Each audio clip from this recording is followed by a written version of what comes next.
Magandang umaga po sa lahat mga kasanis. Nandito po tayo ngayon sa bahay ng ating kaibigan na isang celebrity po siya na lagi po siyang gumaganap sa mga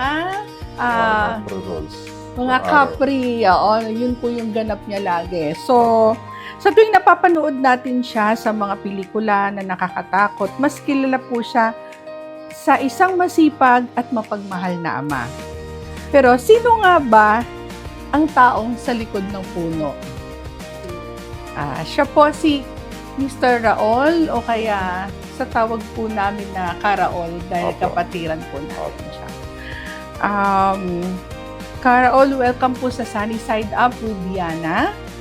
Opo. So, mayroon po kaming mga konting kwentuhan, katanungan po tungkol po kay Karaol. Karaol, paano po kayo nakapasok sa horror industry po? Yun, sa horror industry po, hindi naman po talaga unexpected po para sa akin dahil yun na po, lumaki pa ako sa probinsya.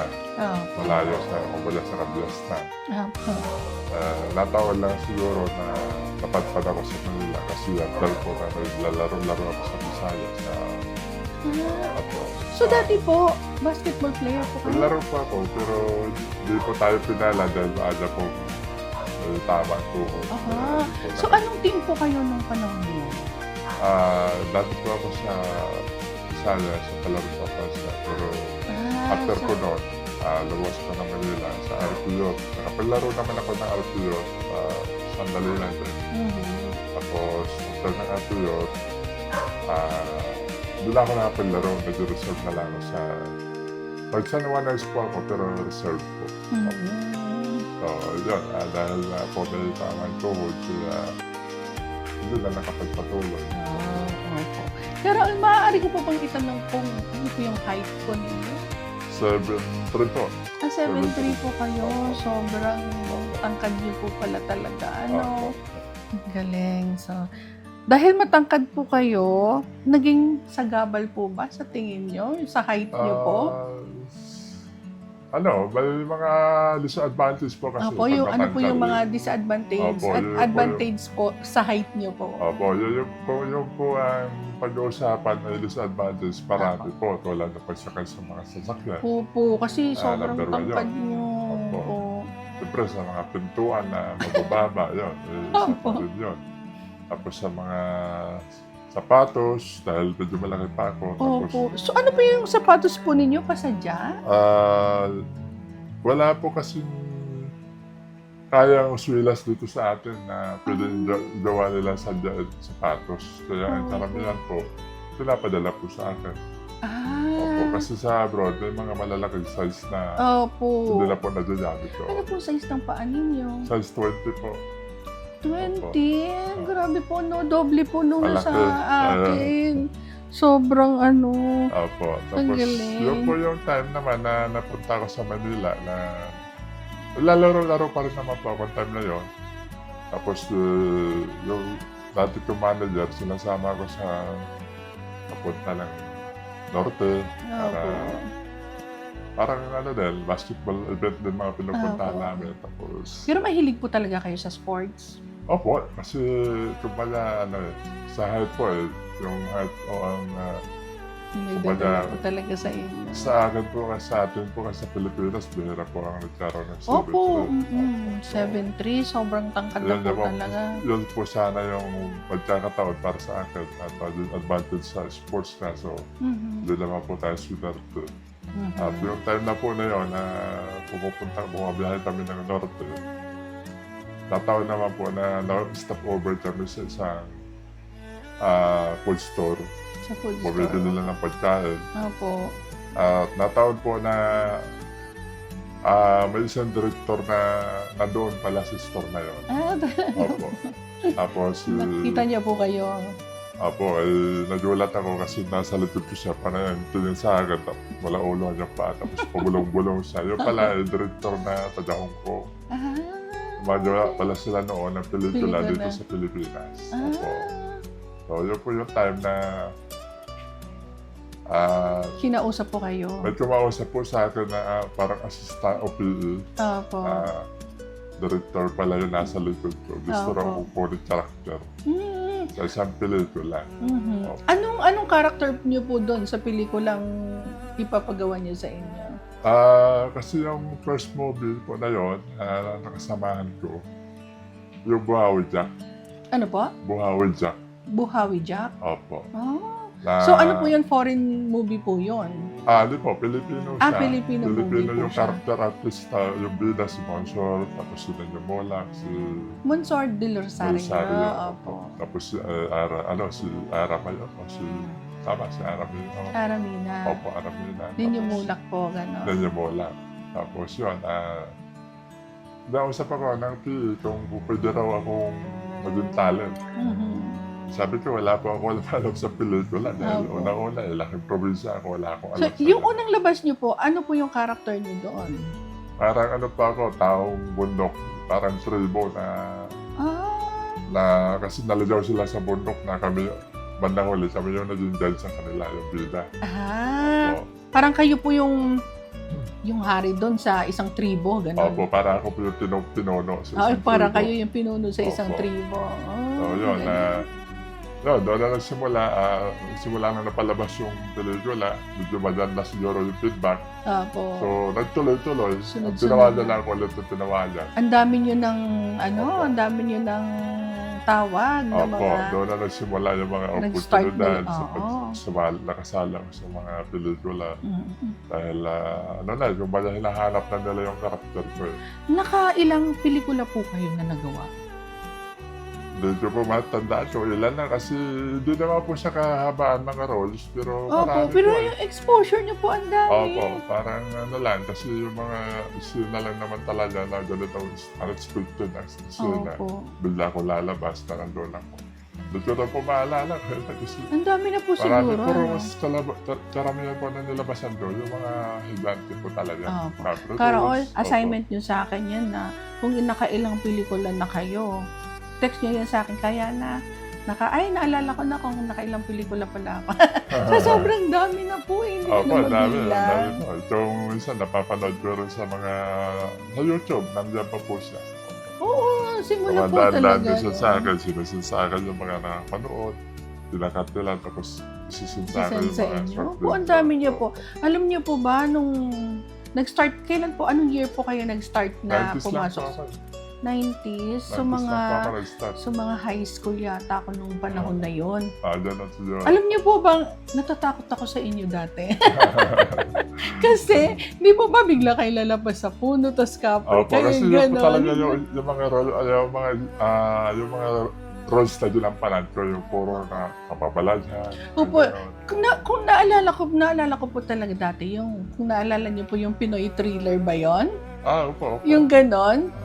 Talagang pag may Capri na, lagi natatakot na ako, kabang-kaba na ako. Opo. No? Marami po ako dyan na napantala dyan na as in, doon din yung karakter ko. Kasi sa Doon po Pilipino, kayo nakilala po eh, opo, no? kasi sa panahon ko, walang lumalabas na si Bitfooter.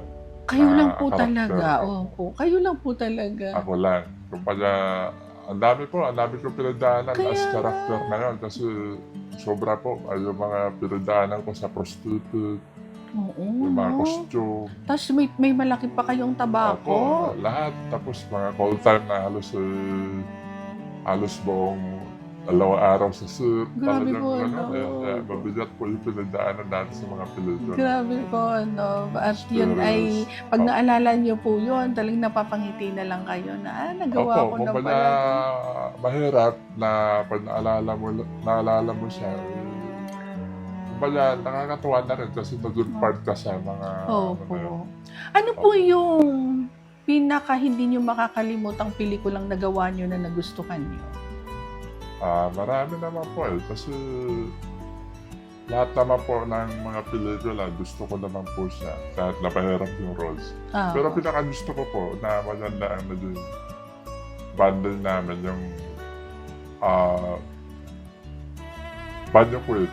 Yung Banyo Queen. So Banyo sila Sila, Bong Navarro, Android, Bong Dolce Navarro. Peralino, sila po yung mga bida doon.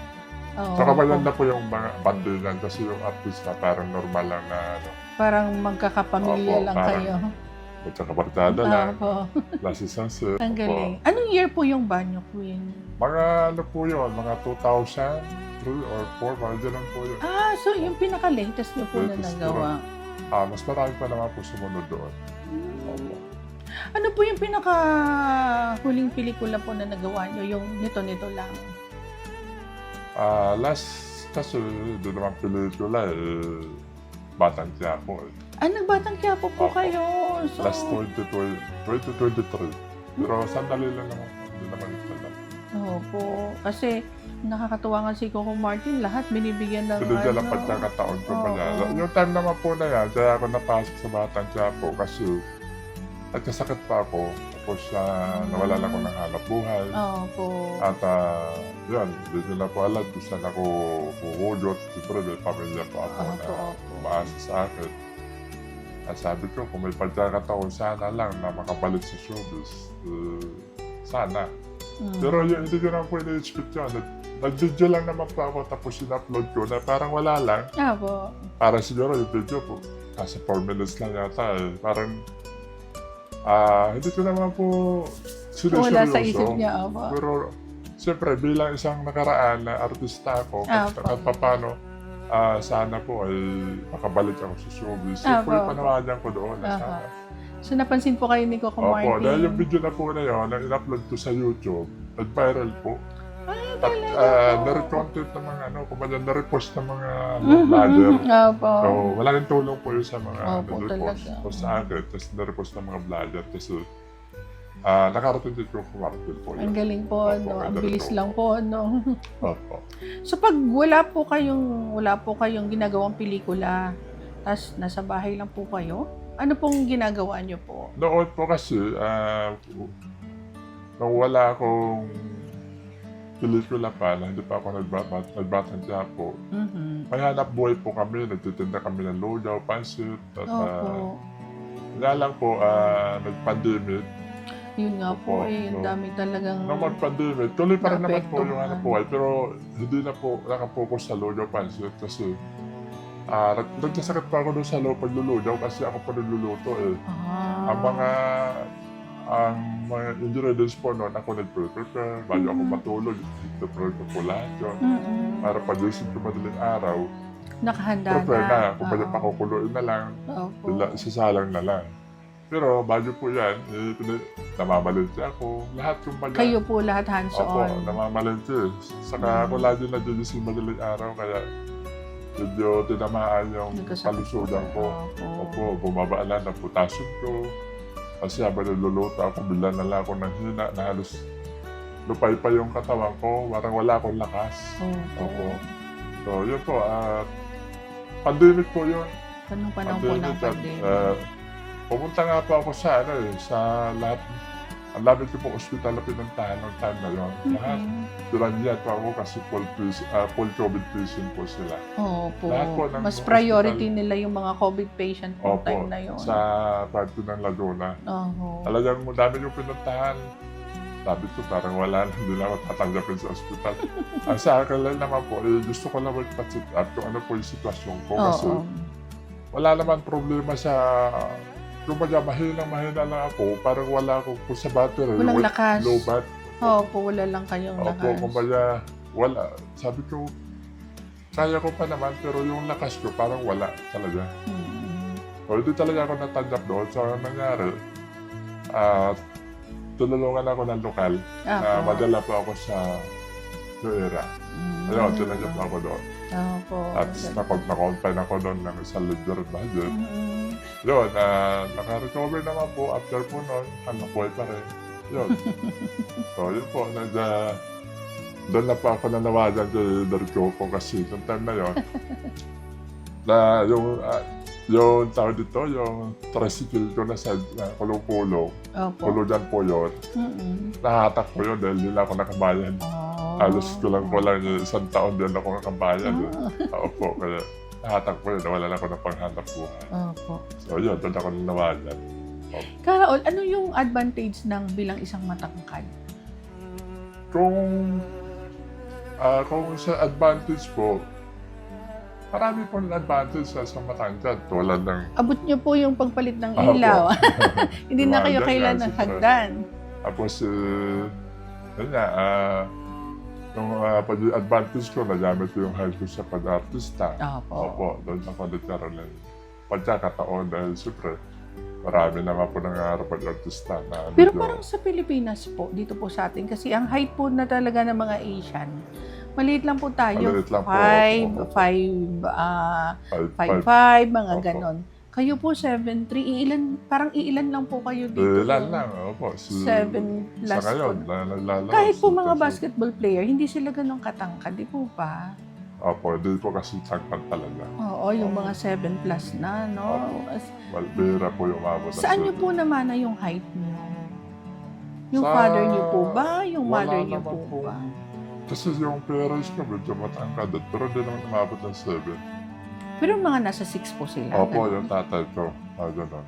Mm. Tapos, yung parents ko, ang nanay ko naman, nasa 5'5". Matangkad rin yung mami Sa niyo. babae, matangkad na rin po. Opo. Yun, Tapos- siguro, napunta doon na yung Jens nagsama. Nasa iyo lahat. Oh. Wala lang, mas lumabas pa 7'3". Ilan po kayong magkakapatid? Sa ngayon, 3 na lang po kasi namatay po yung dalawa. Pero matatangkad din po sila. Hindi po, kasi maliit pa lang namatay na po sila. Kasi bata pa lang. Oh. Yung iba, yung dalawang babae kong kapatid, isa, pangalan namin, maliit lang din naman, normal lang. Talaga po. Opo, yung sumunod sa akin, nasa 5'5" siguro po yung height ng babae.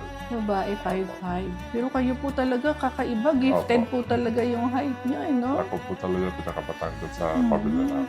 Opo. Nakakatuwa naman. So, if ever po may mag-o-offer po ulit sa inyo na mga pelikula po, pwede pa po kayo. Siguro, kung okay yung health, kasi sa ngayon, nakaraan kasi may tumawag sa akin na meron akong roles. Pero, sabi ko, hindi ko na kaya siguro mag-showbiz kasi unang-una yung health ko talagang iba eh. Opo. Kumbaga, wala ko sa, yung katawan ko hindi na sa tulad dati na kahit gusto man mo ako maghapon man naman, okay pa eh. So ngayon eh, konting lakad na lang, humihil At lang. saka pag gumagawa pong pelikula, medyo matagal po, Matagal no? po, tsaka mag-aantay ka doon sa shoot ng ilang oras. Oo, tapos ikaw na isasalang. Mahabang mahaba, tapos pag sinalang ka, sandali lang din naman. Opo. So yun po yun. Sabi ko, hindi na muna kasi medyo yung kalusugan, medyo alanganin pa yung showbiz. Opo. Wala po kayong ibang ginawang pelikula bukod po sa mga horror movie po? Meron naman po mga comedy, yun po, mga Comedy mga rin po, ano? action, nakasama ko rin sa mo siya, sa Ronnie Riches, may sayan. Opo, ang galing Opo. po, ano. Marami po, marami. Madami po kayong pelikula na nagawa, hindi nyo na po nabilang sa sobrang dami. Then ako, sa kalagano po ako, nag-chatro po ako. Nag-chatro po talaga 15 years po kayo? ako sa chatro.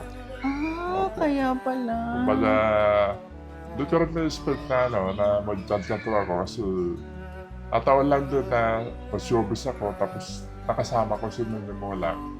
Sumabay na po. Nag-chatro sa time na yun. Tapos napunto niya sa producer. Sige, kunin natin at sama natin sa Ibo Adarna. Kasi Ibo Adarna yung mga opo. palabas. Ako yung pinaka-higante doon. Tapos Opo. berdodo sa mga Flora. Ang galing Flora. nga po. Ay, Opo. opo.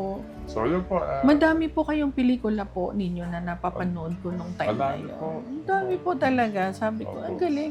Hindi ko po talaga lubos na maisip na magiging magkakakilala tayo. Opo, Yung opo. ganon. Ganun po talaga Opo. siguro sa mundo. Talaga po wala expectation na may darating. Opo. Ganito po Opo. talaga. Kumbaga, malawak po talaga. Opo. Magpagaling po kayo para pag may mga offer sa inyong pelikula, pwede pa kayo. Ano po? Ilang taon na po kayo ngayon? 50 na po. 50? Opo. Sana nga po, maka-recover yung katawan kasi yun po talaga. Opo, puhunan po Puhunan natin sa natin lahat. katawan. Opo. Pero sa ngayon naman po, kahit ganito sitwasyon ko, na nabuhay pa rin tayo. Opo. Tuloy-tuloy pa rin po yung pagtitinda natin ng Longganisa. Nga lang, minsan pag sinusuport talaga yung kalusugan na hindi kaya, pero ipapahinga ko po talaga tulad ngayon. Pangatlong araw na po ako walang tinda kasi yung ano ko, tagiliran ko, medyo pag nabiyaya ko ng malayo, expected na po yun na pag-uwi, sinabukasan, hindi makabiyaya kasi nakasumbong talaga eh. Masakit. Opo. Opo. Sa hindi pa po nakakaalam, si Karaol po ay kapatiran po natin Opo. siya. Opo. Lokal lang ano po kayo? Gusto po Sa kami Rignaya. sa Rignaya. Opo. So, yun lang po at maraming salamat at tayo ay pinaunlakan ng Karaol ng konting kwentuhan. Salamat. Opo. Thank you very much po, Thank you Karaol. po. Karaol, pwede po ba Salamat. tayong tumayo? Sige po.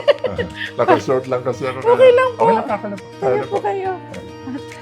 Kaya na. Grace, tatayo kami. Kasi gusto ko po makita yung ano eh, yung kung gaano po siya katangkad. Ayun.